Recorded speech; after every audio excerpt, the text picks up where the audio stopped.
The door slammed shut behind me with a force that made the walls tremble. I spun around, heart hammering, but no one was there. The room was empty except for the reflection in the mirror. I was staring back at myself, but something was wrong. My reflection wasn't moving. My breath caught in my throat as I realized it was smiling. The cold fingers on my neck were the first sign that something else was in the room with me. My legs locked, unable to move as the voice came from the corner, whispering my name with a familiar but wrong tone. I couldn't scream. I couldn't move.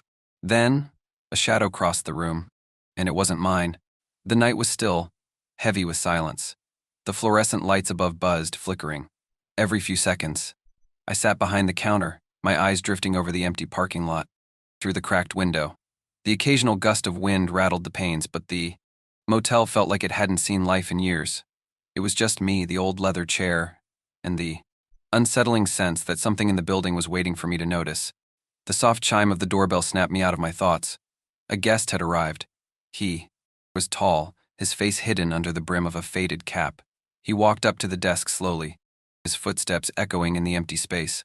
The dull hum of the lights seemed to grow louder as he reached out for the room key. Room 207, I said automatically, hands fumbling as I handed over the key. I didn't look at him closely, too tired to care. He gave a slight nod and turned, his steps deliberate, but then he paused. For a brief moment, he stared at the hallway, specifically at the door to room 206. Barely registered the pause at first until his eyes flicked toward me, a strange look passing over his face. It was like he knew something I didn't. I froze, my chest tightening, but he didn't say anything. He turned, slowly, and walked toward the stairs. I watched as he took his time climbing, his gaze lingering on the door, to 206 for just a second too long before continuing upward. It made my skin crawl. I couldn't shake the feeling that something was wrong. As the guest disappeared from sight, I stood, the urge to walk down the hallway gripping me for reasons I couldn't understand.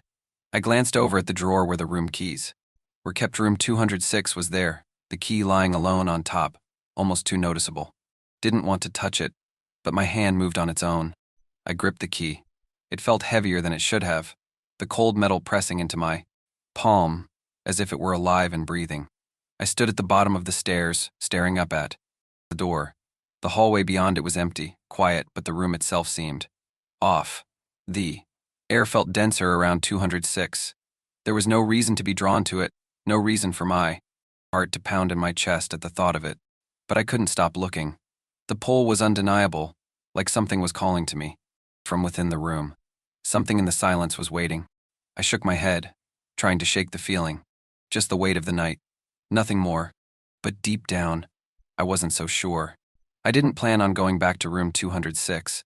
But as I walked down the dimly lit hallway, the urge hit me like a slap to the face, sudden and overpowering. My body moved without my permission, one foot in front of the other, my eyes locked on that door. The hallway stretched out like a tunnel, the shadows swallowing up the walls and the door, but I couldn't look away. The key, still heavy in my pocket, felt like it was burning a hole through the fabric. I stopped in front of room 206. My heartbeat slammed against my chest as I fumbled for the key. Every muscle in my body screamed at me to turn around, to go back to the front desk and pretend none of this was happening. But I couldn't. The key, it's cold. Weight seemed to call out to me. A whisper that I could almost hear, low and coaxing. It wanted to be used. The moment my hand wrapped around the key, I knew there was no turning back. It slid from my pocket with unnatural ease, like it had been waiting for me. A shiver crawled up my spine, but I pushed it down. I couldn't fight it anymore. My hand shook as I inserted the key into the lock. It clicked open with a soft, almost eager sound. The door creaked and groaned as it slowly swung inward, revealing nothing but darkness beyond the threshold.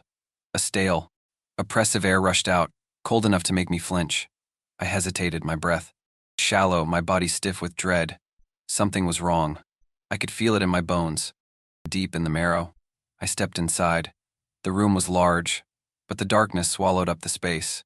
The only light came from a small, cracked window, the thin curtains swaying gently in a breeze I couldn't feel. Dust floated in the air, thick and heavy, as if the room hadn't been touched in years. But the strange thing was the stillness. There was no echo, no sense of life. It was like the room itself was holding its breath, waiting. As I took another step, The floorboard under my foot let out a soft groan. My skin prickled. I glanced over my shoulder, half expecting to see something, someone, standing behind me. But there was nothing. Just the dark, the suffocating silence, and the thick dust that seemed to press in from all sides. Then I heard it. A whisper. Low, raspy, like a breath against my ear, too close to be real. My heart leapt into my throat, but when I spun around, no one was there. It was as if the room itself had spoken. The air was thick with something unseen, and the worst part was, I wasn't sure whether the door had closed behind me or if it was slowly creeping shut on its own. The door slammed shut behind me with a force that made my heart race. My breath caught in my throat, and I spun, desperate to escape, only to find the room closing in on me.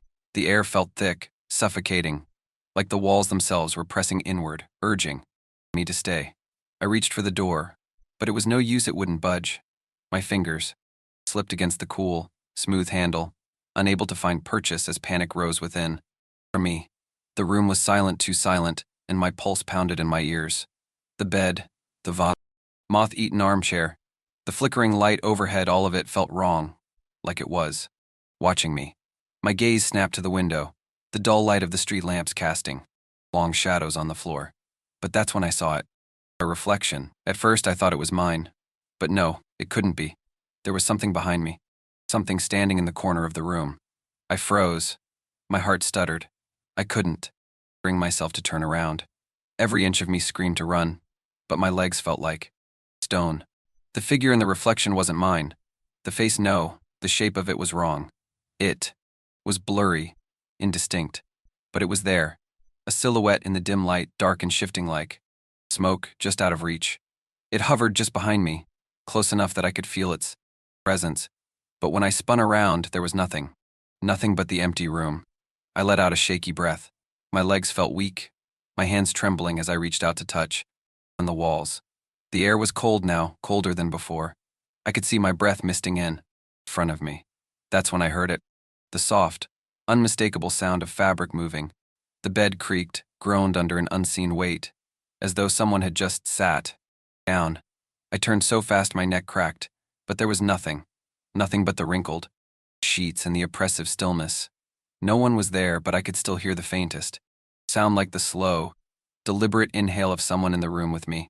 I stumbled backward, my breath shallow, as the lights above flickered violently. The cold air seeped deeper into my skin, and I could feel the presence pressing closer. The door, it hadn't opened, and there was no way out. My body was frozen, stuck in place. As the air grew heavier, the smell of dust and mildew mingled with something else, something metallic. And then I heard it. A whisper, so faint I couldn't understand it. But it was there. I wasn't alone. Not in this room. Not in this moment. I wasn't alone. I tried to move, but my feet felt like lead. My mind screamed for me to run, but my body refused to cooperate, as if the room had already taken hold of me, and I was too far gone to escape. The air in the room was thick, suffocating, and I could feel it pressing against my chest with every breath I took. The shadows felt alive, curling and shifting, as though the room itself was changing shape. My hands fumbled along the walls, searching for something, anything, that might give me an escape. My fingers brushed against something cool and uneven. The cold, warped surface of the wall was not solid. It was as if the wallpaper itself was coming loose, pulling away from the surface. My stomach churned as I peeled back a corner of the wallpaper, revealing a faint outline of what seemed like old photographs framed crookedly. I reached for them, hands trembling, and as I lifted one, I felt the unmistakable sense that I wasn't supposed to see it. The photograph was old, so old, the edges curling and yellowing with age, but the faces in it were unmistakable. They were people I didn't recognize. They all wore the same strange expression, staring at the camera with hollow eyes, a vacant look that chilled me to the bone. The room seemed to grow colder. The hairs on my neck stood on end, and my stomach twisted with an uneasy sense of dread. I turned the photo over, expecting to find something written on the back, but there was nothing, just a faded scribble, a name, barely legible before the writing trailed off into nothing. It didn't make sense.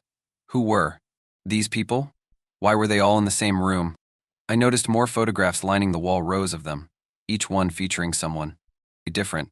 but each one carrying the same empty gaze. A sense of nausea twisted in my stomach, and I yanked the photo from the wall.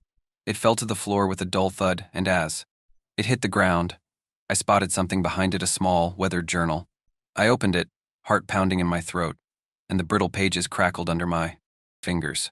The writing was faded, but it was still legible.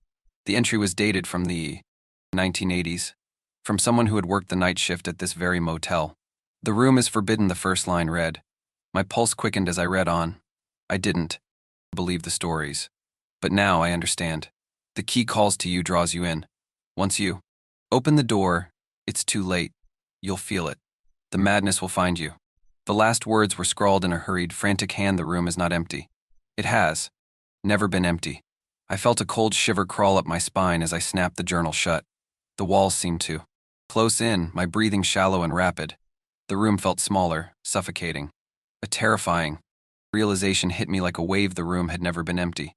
It had always been waiting, and now I was trapped inside it.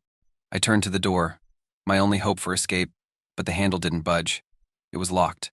Again, my heart hammered in my chest, and I could feel my legs shaking. I reached for the door once more, but something behind me stopped me cold. The air shifted. A slow, heavy breath. A whisper. Low, so faint it might have been my imagination, but I could swear I heard it clearly. "Don't leave." My blood ran cold. My legs gave way beneath me, and I fell to my knees, unable to stop.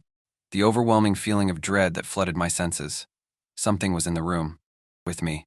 I wasn't alone, and I had no way of escaping. The whispering stopped, but the air didn't feel any lighter. In fact, it felt heavier, suffocating, like the very walls were closing in. My pulse was thunderous in my ears, and each breath I took came in short, shallow gasps. The coldness had settled into my bones, and no matter how tightly I wrapped my arms around myself, it wouldn't go away. The shadows seemed to stretch longer, like they were crawling out from the corners of the room, reaching toward me. I backed up, my feet scraping against the wooden floor, desperately trying to make my way to the door. My hands were slick with sweat, my fingers trembling as I gripped the handle. But it was no use. The door didn't move. The lock had clicked into place by itself, and I could feel it, a cold, unyielding barrier between me and whatever was waiting for me outside. Then I heard it, a faint scratching noise, like something was moving just behind the walls. It was slow at first, barely audible, but it grew louder with each passing second, until it felt like the entire room was reverberating with the sound. My heart hammered in my chest, each beat thudding in my ears, almost drowning out the scratching. But not quite. The walls were alive. I stumbled backward, tripping over the edge of the bed and falling to the floor. The scratching stopped, but something else replaced it. Faint, distorted faces began to appear on the walls, their eyes wide with terror. They seemed to be moving, reaching toward me, their mouths opening in silent screams. Their faces were twisted, their skin pale and stretched tight, like they had been trapped here for far too long. I tried to scream, tried to shout for help, but my voice was swallowed by the heavy silence. The room was suffocating, the air thick with something oppressive, something I couldn't escape. I looked around, desperate for any sign of movement, but all I saw were the faces, stretching and contorting, their fingers clawing at the walls, trying to break free. But they couldn't, and neither could I. I crawled backward, trying to make it to the door again, but it was no use. The walls felt like they were closing in on me, and with every second, the faces on the walls seemed to grow more distinct, more real, like they were pulling me into the very fabric of the room itself. I felt my identity slipping away, like my thoughts weren't my own anymore. The room was feeding on me.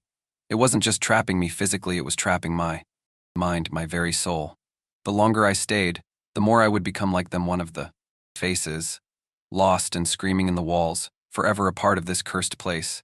I reached for the door again, but I knew it was too late. There was no escape. I thought I had finally escaped. The door creaked open with a sickening groan, but the hallway beyond it was too bright, too inviting.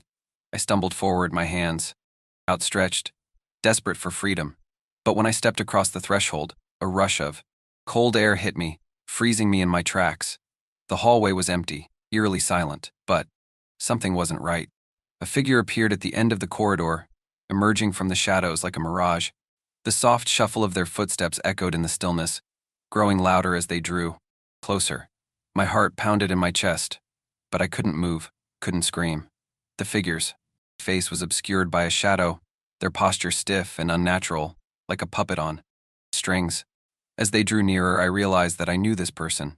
It wasn't just their shape, it was the way they moved, the way their eyes flicked toward me with something like recognition, though it was impossible. This wasn't a person I had seen before, but somehow I knew them, just as I had known the room. I had seen this before. The figure stepped into the light, and I froze. The face was pale, unnaturally so, like someone who had been drained of color. But what shook me to my core was the smile, a slow, deliberate curl of the lips, like someone who had seen far too much and wasn't ever going to look away. Their eyes were wide, too wide, as if they were trying to drink. In every detail of my panic, I opened my mouth to scream, to demand to know what was happening, but no sound came. My throat had gone dry, my tongue heavy, useless. I couldn't move. I could barely breathe.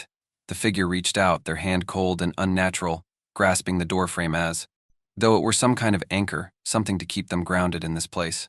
They smiled wider, and I realized too late that the smile wasn't for me. It was for someone else. Xie, the manager. He stood just behind the figure, his face twisted into the same disturbing grin. He was no longer the man who had greeted me with such forced politeness now. He was something different. A shell. A husk of someone who had long ago lost their humanity. The manager's eyes gleamed as he gestured toward me, his voice soft but sharp in the silence. "You've joined them now," he said.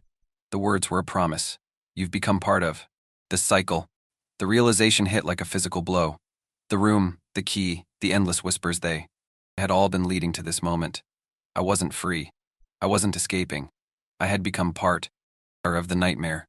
And just as I turned, hoping for an escape that wasn't there, I saw the new worker at the desk holding the key to room 206.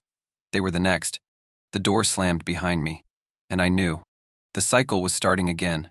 The door clicked shut behind me with an unmistakable finality, and for the first time since entering room 206, I was completely still. The silence felt suffocating, as if the eerie air had thickened to keep me inside. The key was still clenched tightly in my hand, burning cold against my palm, and I couldn't shake the feeling that it was no longer mine. It had claimed me. I had tried to leave, tried everything, but the door wouldn't open. The walls felt closer. Now, like they were shrinking with every breath, and I could hear the faint sound of whispering in the corners of the room. It was the same whisper I had heard before, soft and maddening, calling my name over and over. The walls seemed to hum with a strange energy, the pulse of something ancient, something dark. A shadow moved across the floor, and my heart leapt into my throat. I spun around, but the room was empty. The air was thick with a presence, one I couldn't see, but felt deep, inside my bones. My fingers tightened around the key. It was as if it were alive, demanding to be used, its weight heavy with the promise of something worse, something inevitable.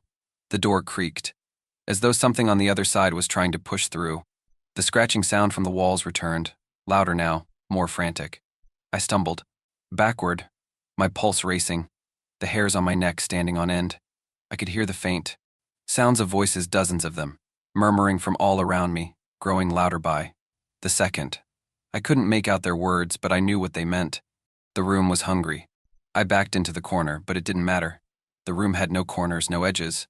The walls pressed in from every side, and the air grew colder with each passing second.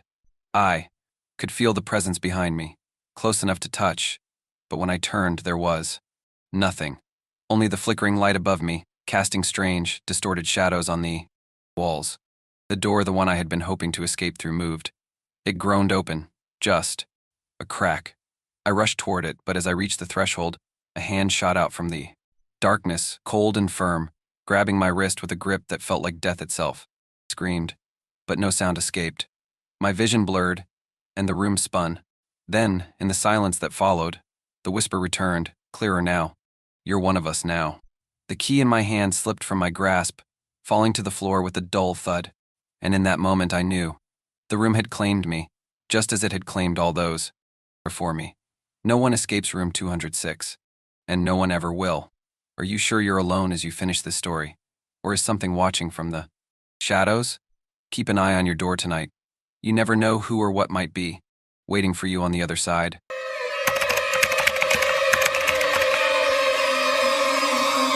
I clicked the post, expecting another late-night debate about horror movies. Instead, the screen flashed once, twice, then froze. My eyes widened as the text shifted, changing. Before my eyes, we see you now. You can't leave. I froze, my heart skipping. The room felt colder. The clock read 3:01 a.m. A whisper came from behind me, soft, too soft. You shouldn't have opened that. I whipped around, my breath catching. Nothing. The screen flickered again, this time showing a new post. You're already part of us. My hand trembled as I reached for the mouse, trying to close the browser. But the cursor wouldn't move. I could hear the whispering now from all around me, the voices. Overlapping, too many to count. Then, the door behind me creaked. I didn't turn to look. I couldn't.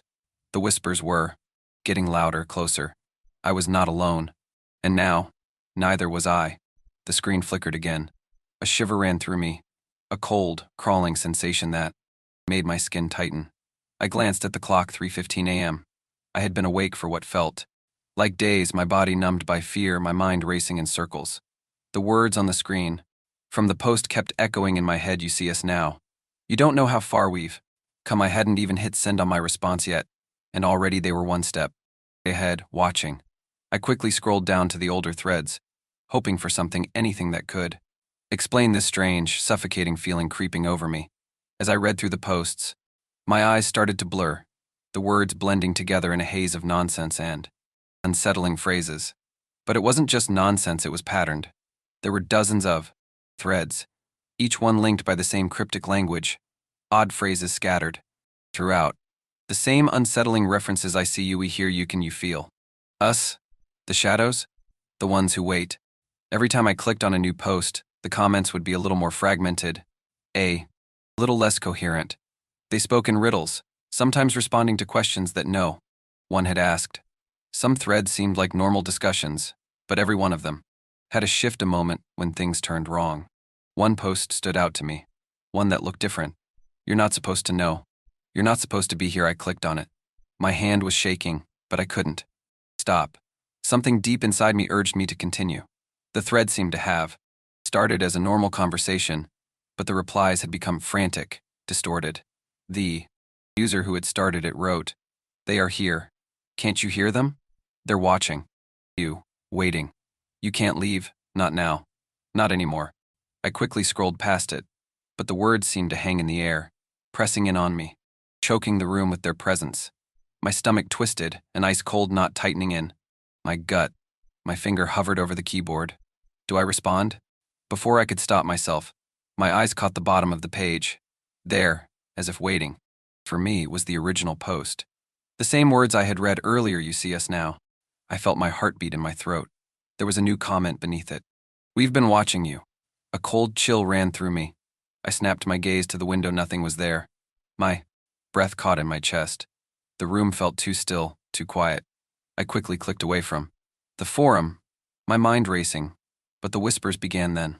They weren't loud, but they were close, like they were coming from inside my head, soft, urgent, and sounding like my own voice. Up, you can't leave. You can't escape us. I stood frozen, unable to move, my hands gripped tightly to the chair's armrests. The whispers were growing louder, mingling with the echo of the strange, cryptic words on the forum. They weren't talking to me from the screen anymore, and something, or someone, was watching. The computer screen flickered one last time before the response appeared. We know. You are watching. You cannot leave us now. My heart slammed into my ribs. The message felt as though it wasn't written by one person, but by dozens or more voices, all pressed into a single text, a collective, chilling reminder that I had crossed a line. I hadn't expected an answer, let alone one that came with such certainty, such an unnerving finality. My hand hovered over the keyboard, paralyzed, unsure if I should reply or close the screen entirely. But before I could act, the screen shifted. The forum page, the familiar threads that had once brought me comfort, warped into something else. The layout was distorted now. The text scrambled and twisted, unreadable. Every word I looked at seemed to dance, out of focus. I leaned closer, my breath shallow. The air around me felt colder, heavier. A low hum emanated from the computer, almost imperceptible at first, but growing, louder with each passing second. A sudden, violent burst of static erupted from the speakers, followed by an unmistakable, faint whispers. They weren't coming from the screen, though. They were coming from the room. They came from everywhere. Behind me, to my left, above my head. I felt as if the walls themselves were whispering, bending reality around me. The words were garbled, fragments of sentences, but I could make out the repeating sound, part of my name. You see us now. I slammed the laptop shut, my hands trembling. The room was deathly silent once. More. The whispers stopped, but the sense of something in the darkness remained. I stood up, wiping sweat from my palms, trying to shake off the dread that had seeped into my bones. It was ridiculous, I told myself. It was just a glitch, a trick of the mind, nothing more. But as I moved toward the door, I froze. The air had shifted. It felt thicker, like something was pressing against me, something unseen. The hairs on my neck stood on end. There was a presence in the room, something I couldn't see but could feel within. Intensity that made my chest tighten. I turned slowly, expecting nothing, but the shadows seemed to stretch unnaturally across the walls. A quick glance toward the window confirmed that the night outside was as dark as ever, but it felt oppressive, like the darkness was pressing in on me. My pulse quickened. The walls seemed to close in. My skin crawled with the sensation of being watched. I stumbled back to the desk, my hands shaking as I turned on the lamp beside it. The warm light did nothing to chase away the chill that had settled into my bones. I grabbed my phone, hoping to reach out to someone, but the screen remained black, unresponsive.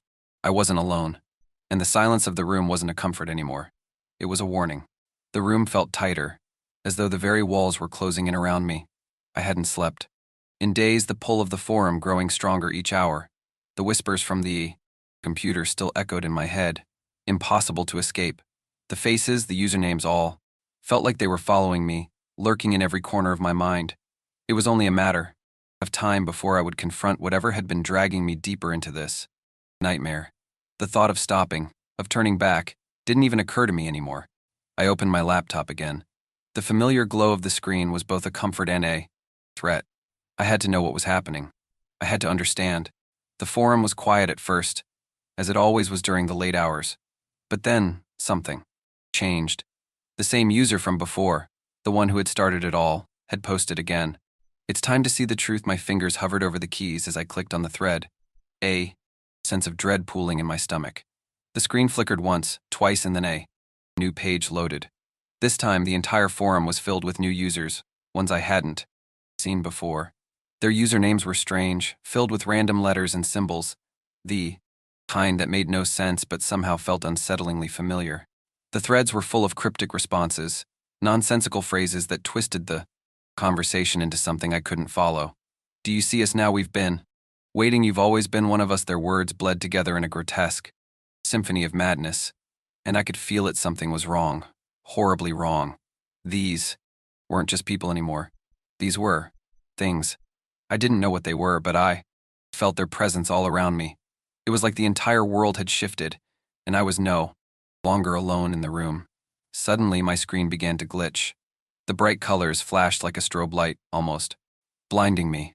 My heart raced as the room around me started to distort, the edges of the walls curling in and out of focus. The hum of the computer grew louder, the sound of its whirring almost deafening. Then, the whispers returned, soft at first, then growing louder, sharper, more distinct. They weren't coming from the speakers. They weren't coming from the screen. They were coming from inside my mind. I slammed my hands over my ears, desperate to block them out, but the voices only intensified.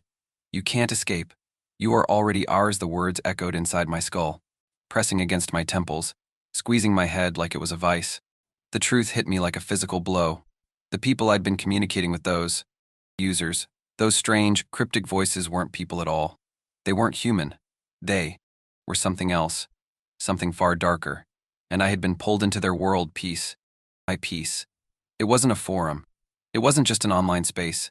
It was a trap, a gateway, and I had stepped right into it. My hands trembled as I tried to close the laptop, but the screen refused to shut. It was as if the machine itself had become part of this nightmare, holding me in place. I glanced around the room, but everything felt wrong. Everything was off. The shadows in. The corners of the room seemed to be alive, moving, watching me. I realized too late that I wasn't alone anymore. I never had been. And whatever this was, it wasn't over. The screen flickered violently, and a sharp static noise filled the room. The hum of the computer had become deafening, like a low, grinding machine that grew louder with each passing second. I slammed my hands against the keyboard, desperate to shut it down, but it wouldn't respond. The mouse was unmovable. The power button refused to turn off. The glowing screen pulsed like a heartbeat, sickly and unnatural. I tried to tear my gaze away, but I couldn't. Something about the light, the movement of the colors on the screen, held me captive. Then a new post appeared. It's too late to turn back now. Welcome to our world.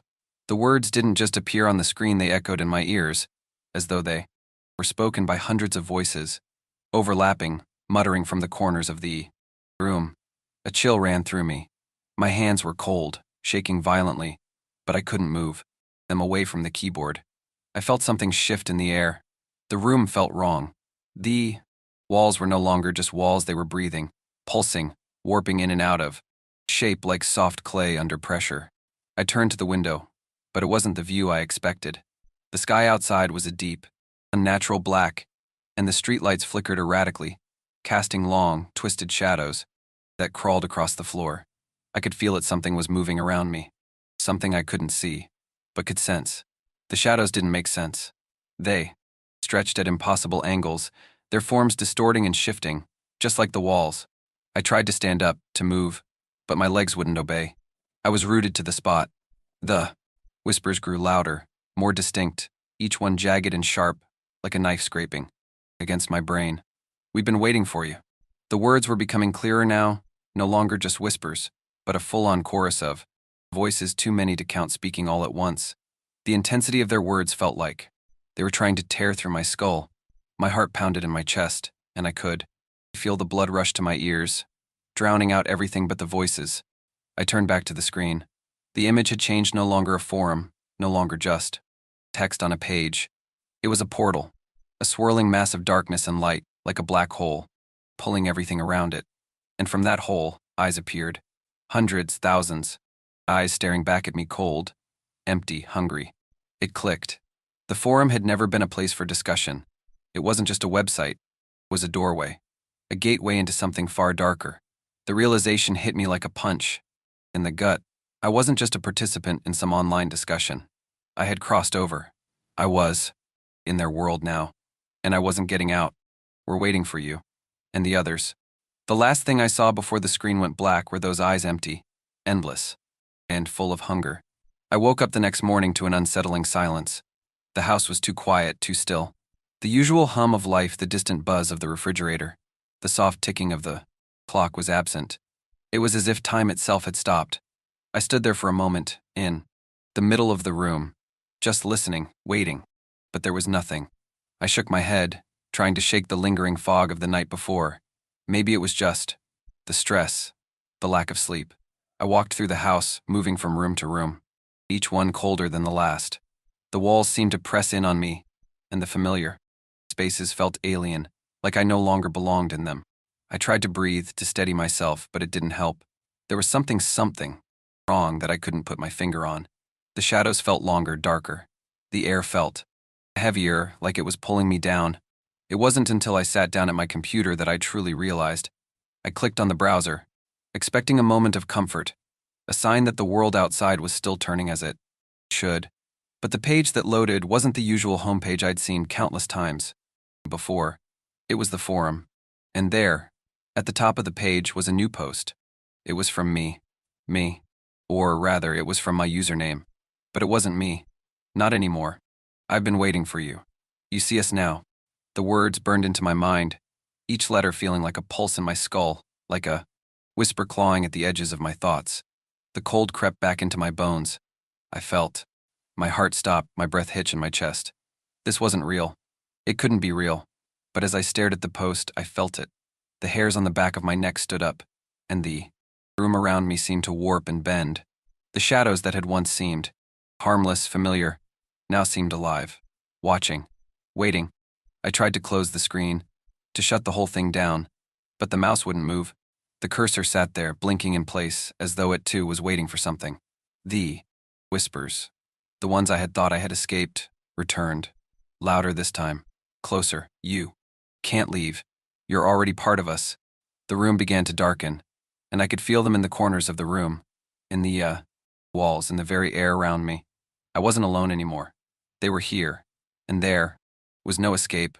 The screen flashed again, this time showing my own face, staring back at me. It was me, but it wasn't. The eyes were empty, hollow, like they had seen too much, like they were lost. I backed away from the computer, my legs weak, my mind reeling. But even as I did, I could feel the pull, the relentless pull of whatever had claimed me. And I knew, deep down, that the nightmare was far from over. They were waiting for the next one. If you dare, share this story, but remember, every retelling brings it closer to reality. Are you sure you're still alone as you read this? Or is something watching you from the screen, waiting for you to cross into their world?